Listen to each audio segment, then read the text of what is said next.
What's good with the fight fans, man? These are my quick picks. I'm doing them the day of the fight. This is the soonest I can get to them. But yeah, these are going to be my main card predictions for UFC 266, Ortega versus Volkanovski.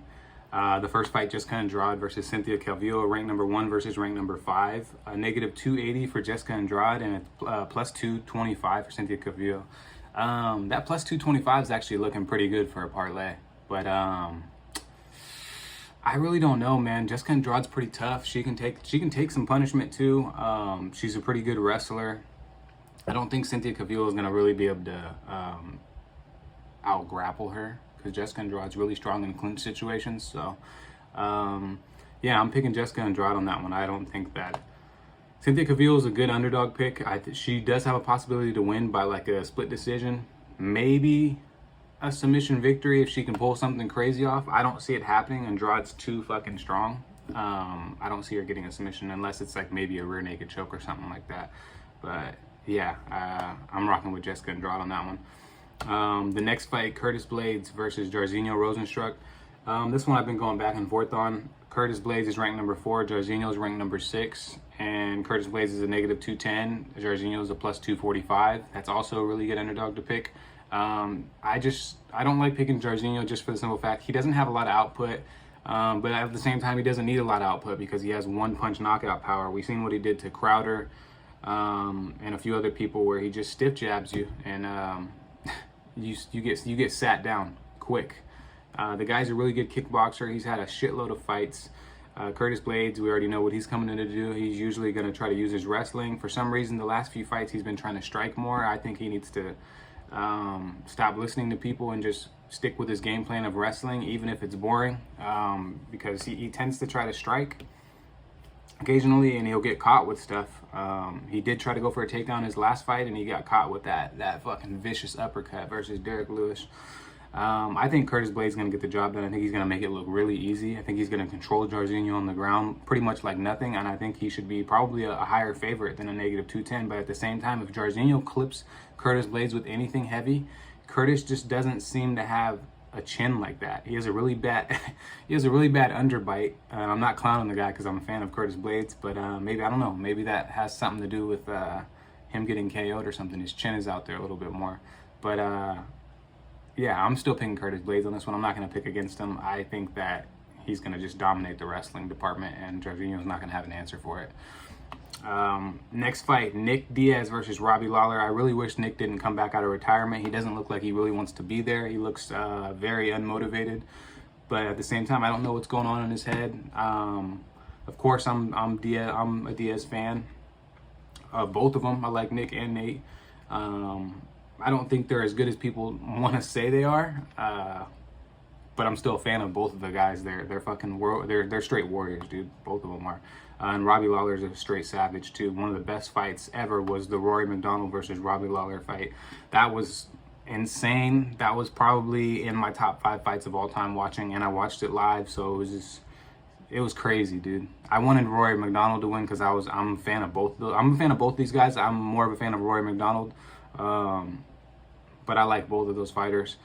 Anyways, Nick Diaz is a plus 140. I can see why. And Robbie Lawler's a negative 160. And Robbie Lawler looks fucking hungry. He still looks like he wants to fight. He looks like he wants to be in the cage, even with his last few performances being kind of weird. I think Robbie Lawler gets it done in this one. I don't think Nick Diaz is going to be able to do much. Nick Diaz is more of a volume striker.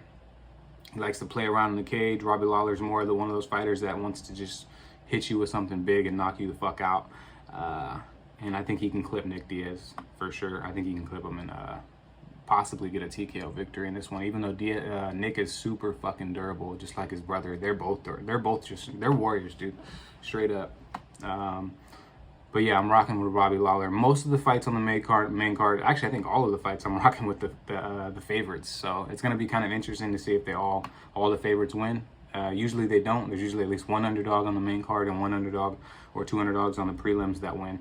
So that's what I've noticed, at least for most of the cards that I've done picks for. Next fight, Valentina Shevchenko, negative 1250 versus Lauren Murphy, plus 750.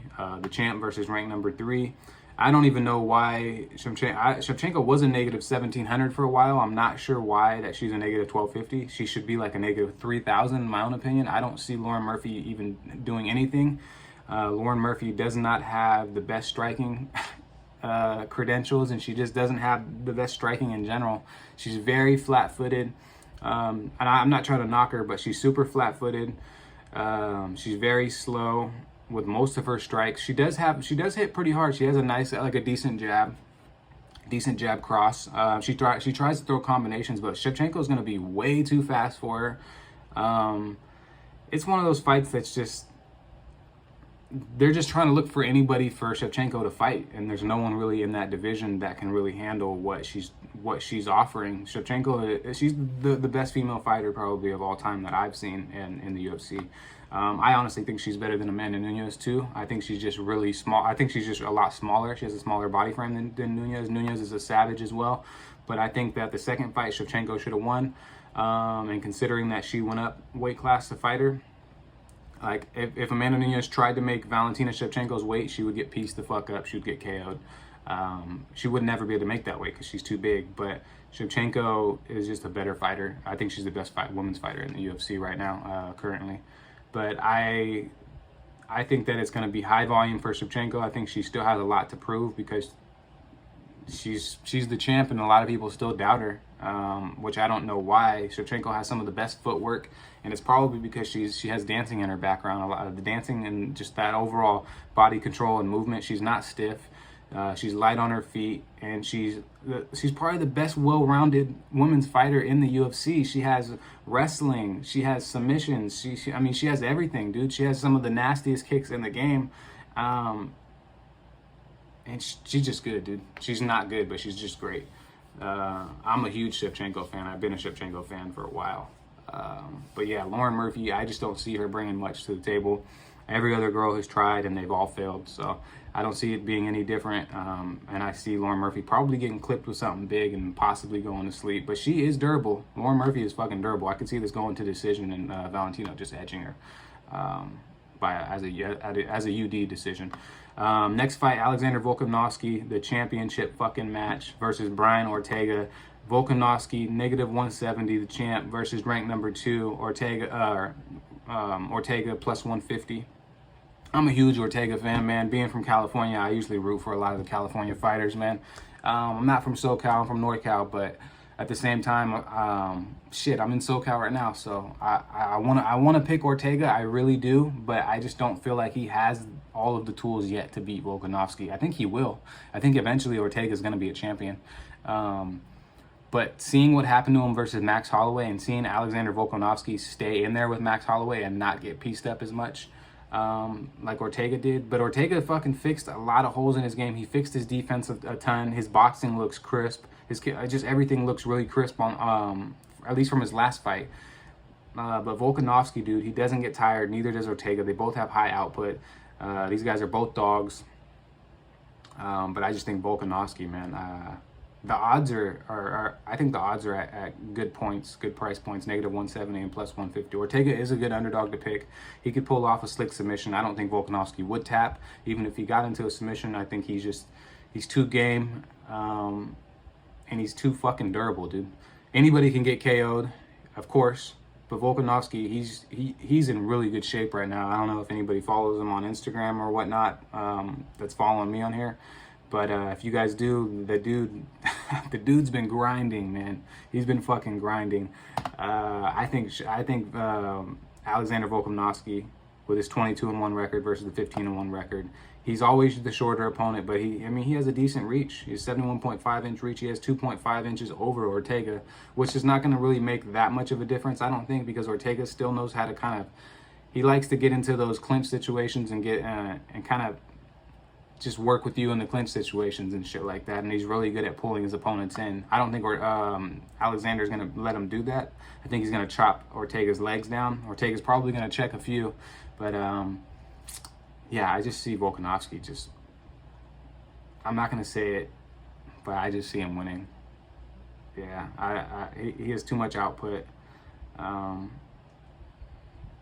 he looked pretty good against Max Holloway. I felt like Max Holloway won the second fight. I felt like the first fight could have went either way. It was a split decision.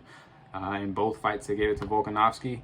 When it's that close of a fight, I think you should always go with the champion. Whoever has the belt, you should always give them the belt back, because it's just too close of a fight to call. I feel like if it was super one-sided and Volk was just rocking Max the whole time and like both of the fights, then yeah, of course that he should be the champ of that division. But it was too close for comfort, and Max wasn't tired. It didn't look like anything was really phasing him. So I think they should have gave the belt back to Max Holloway. I think he should still be the champion, but I do think these two should be fighting right now. This is the perfect time to fight. I just don't think Ortega's all the way ready, but he's going to be pretty soon. He's really going to be. And Volkanovski has actually really good double leg takedowns and single leg takedowns, so I don't think he's going to try to take it down. This is going to be most likely a stand-up match. Ortega might try to get his neck or do something on the ground or submit him, but yeah, I'm rocking with Volkanovski on that one. I never thought I was going to pick against Ortega, because I never have. I didn't even pick against him versus Max, and I already knew Max was most likely going to win. But just because of his output, I think that Volkanovski is going to win this one, though. The fights look pretty good, man. I'm looking forward to watching them. Hopefully this video downloads in time for you guys to watch it. I'm going to try my best to get them out like I was getting them out before. I was getting them out at like Monday, Tuesday, Wednesday-ish. But these last few weeks, I've just been swamped. At least I still got them out for you guys. I will drop my parlay for the main, I'm just going to tell you guys who I'm picking. I'm not going to even put it in the description. For my parlay, I'm picking Curtis Blades, Valentina Shevchenko, and Volkanovski. I probably will stay away from the Nick Diaz and Robbie Lawler fight.